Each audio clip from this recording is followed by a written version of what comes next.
अस्सलाम वालेकुम। फुटबॉल जुनून के साथ मैं हूं मोहम्मद शर्जील और आज मेरे साथ है साद समू।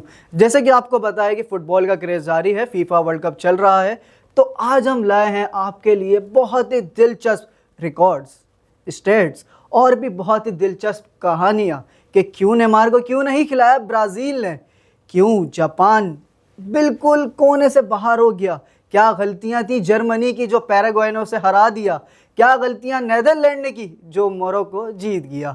अस्सलाम वालेकुम साद, कैसे हैं आप? वालेकुम अस्सलाम। कैसे हैं पहले साद? हम बात कर लेते हैं ब्राजील वर्सेस जापान के मैच के हवाले से। पहले हाफ के 29वें मिनट में जापान के प्लेयर ने पहला गोल किया, उसके बाद कोई गोल नहीं हुआ और सेकंड हाफ में ब्राजील के दो प्लेयर्स ने 2 गोल किए और दूसरा गोल 95वें मिनट में किया ये। और वो 2 प्लेयर्स है कैसिमेरो और गैब्रियल मार्टिनेली, जिन्होंने ये 2 गोल्स किए हैं ब्राजील के लिए। लेकिन साद आपको बहुत दिलचस्प बात पता है, जापान ने लास्ट वर्ल्ड कप में ब्राज़ील को 3-2 से हराया था और मुझे ऐसा लग रहा था कि इस बार भी जापान कुछ ना कुछ तो करेगा और ब्राज़ील को हरा देगा।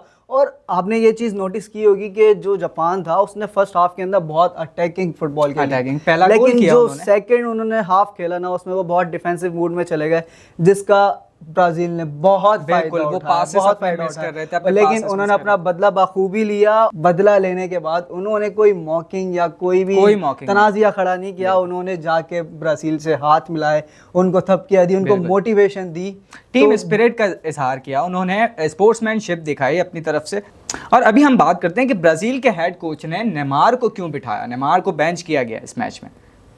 मुझे तो ऐसा लगता है कि वो नेमार को बहुत बड़े मैचेस में यूटिलाइज करने जा रहे हैं। बिल्कुल ऐसा ही है, एज अ सरप्राइज सही है। और इनके जो हेड कोच हैं कार्लोस एंसेलोटी ने ये बाकायदा कहा है कि हमारी टीम कॉम्बिनेशन बहुत अच्छा चल रहा है और नेमार जूनियर को हम आगे इस्तेमाल करेंगे, आगे के मैचेस में उनको प्रॉपर यूटिलाइज करेंगे। अब बात करते हैं जर्मनी वर्सेस पैराग्वे के मैच के हवाले से। बहुत बड़ा अपसेट हुआ है ये शर्जील, बहुत बड़ा अपसेट हुआ है। पैराग्वे ने 4 दफा के वर्ल्ड चैंपियन को हराया जर्मनी। लेकिन मैं एक चीज़ देख रहा था बहुत ही दिलचस्प, जो कि मैं अपनी ऑडियंस का शेयर करना चाहूँगा, शायद ऑडियंस ने ऑलरेडी देखी हुई हो। मैं वैसे फेसबुक स्क्रॉल कर रहा था तो मैंने ऐसे एक मीम देखी कि जब से जर्मनी ने मतलब जो 2014 के वर्ल्ड कप में अर्जेंटीना को हराया है फाइनल के अंदर, उसके बाद से जो कर्ज जर्मनी को लगा है ना वो अभी तक चलता आ रहा है। बदुआ अभी तक जर्मनी सेमीज तक नहीं पहुंच पाया। लेकिन पैराग्वे में बहुत जश्न चल रहा है, अभी जश्न चल रहा है। उनकी हुकूमत ने आम तातील का ऐलान भी किया है। तो उनके लिए तो ये बहुत बड़ी बात है ना कि उन्होंने 4 दफा के वर्ल्ड चैंपियन को हरा दिया। बिल्कुल। और ये अपसेट हुआ कैसे? अपसेट ऐसे हुआ, मैच बिल्कुल ड्रॉ हो गया, ठीक है। मैच ड्रॉ होने के बाद पेनल्टी शूटआउट हुआ, उन पेनल्टी शूटआउट पे 3-3 गोल्स भी बराबर हो गए। उसके बाद डेथ सेशन पे ये मैच कन्वर्ट हो गया। जर्मनी के प्लेयर ने ये गोल मिस कर दिया और पैराग्वे के खिलाड़ी ने इसका भरपूर फायदा उठाया और ये अपसेट हो गया। सबसे इंटरेस्टिंग मैच पे भी बात कर लेते हैं। 5 बड़े अपसेट्स के हवाले से भी बात करते हैं। 5 बड़े अपसेट्स, क्योंकि ये एक बहुत बड़ा अपसेट हुआ है और ये भी अपसेट में शामिल है, इन्हीं 5 बड़े अपसेट्स में। एक बड़ा अपसेट 1994 में हुआ, जर्मनी वर्सेस बुल्गारिया का, जिसमें बुल्गारिया ने 2-1 से जर्मनी को शिकस्त दी। और एक बहुत बड़ा अपसेट 2002 में हुआ इटली वर्सेस जनूबी कोरिया का, जिसमें जनूबी कोरिया ने 2-1 से इटली को हराया। और अगला बड़ा अपसेट है ब्राज़ील वर्सेस जर्मनी का 2014 के सेमीफाइनल में। जर्मनी ने ब्राज़ील को 7-1 से हराया, ठीक है। और 2022 कतर के वर्ल्ड कप में मराकेश और पुर्तगाल का अपसेट हुआ, जिसमें मोरक्को क्वार्टर फाइनल में 1-0 से पुर्तगाल से जीत गया। मोरक्को ने तो रिसेंटली अभी नेदरलैंड को भी मैच हरा दिया। बिल्कुल, मोरक्को बहुत फॉर्म में। आपको पता है नेदरलैंड 2006 के बाद से जब पुर्तगाल से हारी थी 2006 में, उसके बाद से लेके अभी तक नेदरलैंड 90 मिनट्स से पहले किसी भी मैच में नहीं आ रही। अच्छा, मराकेश की एक और फैक्ट मैं आपके साथ यहाँ पे शेयर कर रहा हूँ। सेमीफाइनल में पहुँचने वाली अरब और अफ्रीकी कंट्रीज़ में ये वाहिद कंट्री है जो आज तक सेमीफाइनल में पहुंची है। लेकिन मोरक्को एक बहुत अच्छी टीम चल रही है, जैसे कि हमने कल देखा। लेकिन कल पेनल्टीज में बहुत ही दिलचस्प सीन हुआ कि मतलब सबसे पहले आते के साथ ही मोरक्को के प्लेयर ने पेनल्टी मिस कर दी। बिल्कुल। कल 3 जो प्लेयर्स हैं उन्होंने पोल पे बॉल मारी है, मतलब बॉल मारना चाह रहे थे वो गोल में और गई पोल पे।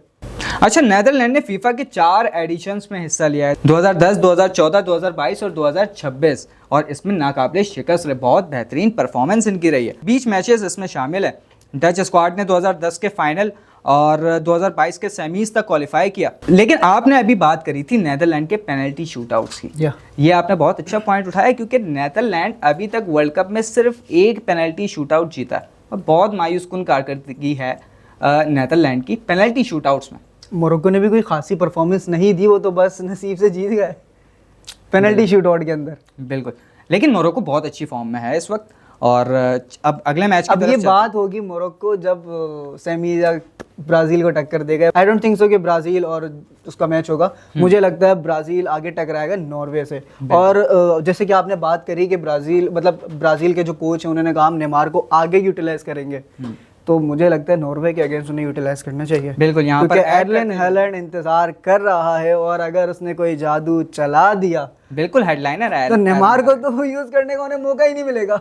ठीक है, अब बात करते हैं नॉर्वे वर्सेस आइवरी कोस्ट, जो 10 बजे मैच शुरू हो चुका है। नॉर्वे ने एक गोल भी मार दिया है और इसी की हम बात कर रहे थे। और हो सकता है कि ये 5 जुलाई को ब्राजील के साथ राउंड ऑफ 16 में टकराए। एरन हालैंड वर्सेस नेमार जूनियर। आपको लगता है नेमार को वो खिलाएंगे? क्योंकि नेमार को अभी तक नहीं खिलाया, मुझे नहीं लगता कि वो नेमार को भी शायद नॉर्वे के अगेंस्ट यूज करे। हो सकता है अगर वो ना खिलाना चाहिए, क्योंकि कॉम्बिनेशन ब्राजील का बहुत तो अच्छा। आपको क्या लगता है साथ आप बताएं कि नॉर्वे वर्सेस ब्राजील अगर होता है तो क्या होगा इसका फेवरेट? ब्राजील, जैसे मैंने आपको पहले एपिसोड में बताया था कि ब्राजील मेरी फेवरेट है और रोनाल्डो वर्ल्ड कप उठा रहा है। ठीक है, तो ये आपकी प्रेडिक्शन मुझे गलत साबित होती नजर आ रही है। मुझे तो लग रहा है मैं एक प्रेडिक्शन अभी आगे शेयर करूंगा। हो रहा है कि हालैंड कल नेमार को खा जाएगा। मैं एक प्रेडिक्शन आपसे अभी प्रोग्राम में शेयर करूंगा। कल आपने इतनी सारी प्रेडिक्शन की थी, चलो एक ब्राजील वाली तो ठीक हो ही गई।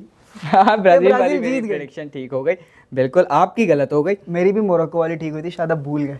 बिल्कुल, मैंने बोला था मोरक्को जीतेगा और मोरक्को ने बहुत प्यारी परफॉर्मेंस दी और आपने परफॉर्मेंस का भी बोला था। अच्छा, अगला मैच है हमारा फ्रांस वर्सेस स्वीडन। और फ्रांस के वर्ल्ड कप में 10 गोल्स हैं, जिनमें से 4 डेम्बेले ने और 4 एम्बापे ने किए हुए।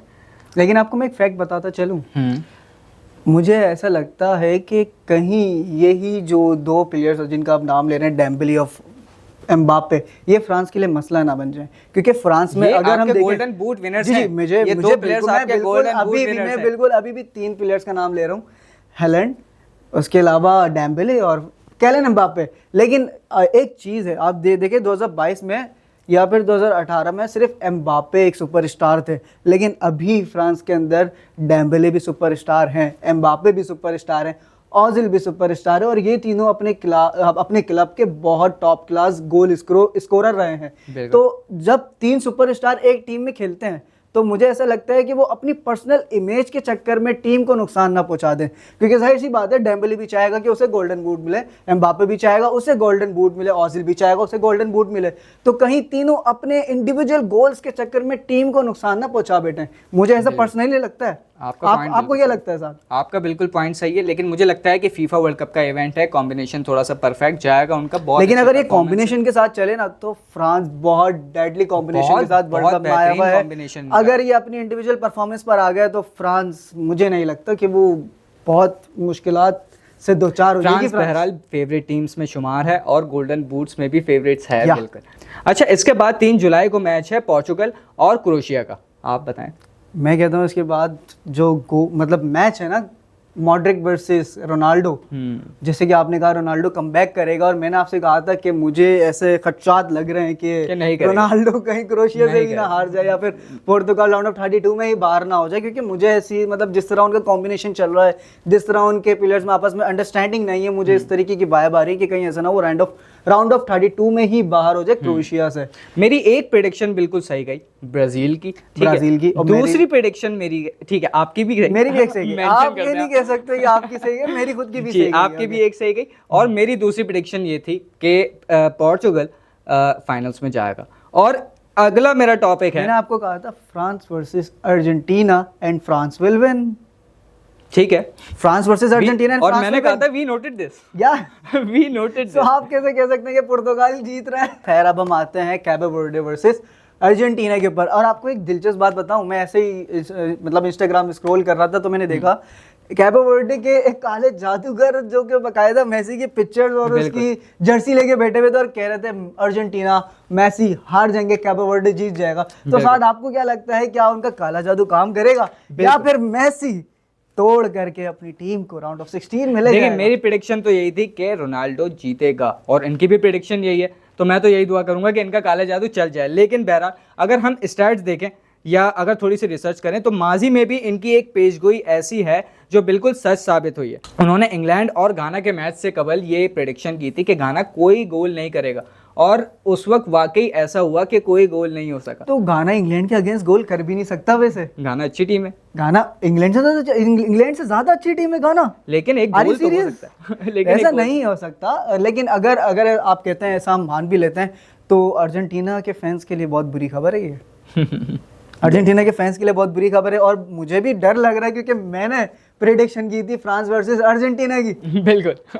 तो साद चलें अब इसे सम अप करते हैं। अब आप क्या कहना चाहेंगे साद? बिल्कुल, आप राउंड ऑफ 16 में क्या देख रहे हैं? राउंड ऑफ 16 में क्या इसी तरह एक्स्ट्रा टाइम में मैचेस आएंगे, पेनल्टीज में जाएंगे या फिर जल्दी खत्म हो जाएंगे? बहुत इंटरेस्टिंग मैचेस हो रहे हैं और जिस तरीके से आपने प्रोग्राम के स्टार्ट में बताया था कि कोई मैच अभी तक 90 मिनट से पहले खत्म नहीं हुआ, तो मेरा तो यही मानना है कि अभी इंटरेस्टिंग मैच चले और चाहता भी मैं यही हूँ कि इंटरेस्टिंग मैचेस हों। तो चलिए फिर अपने प्रोग्राम के इख्तिताम पे पहुंचते हैं, लेकिन जाते जाते आपसे एक सवाल जरूर करेंगे, क्या कैबो वर्डे के काले जादूगर का जादू चलेगा या मेसी उसका कोई ना कोई तोड़ जरूर निकालेगा?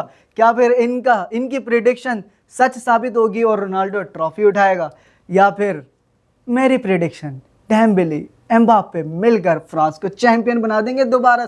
मिलते हैं अगले प्रोग्राम में। अल्लाह हाफिज।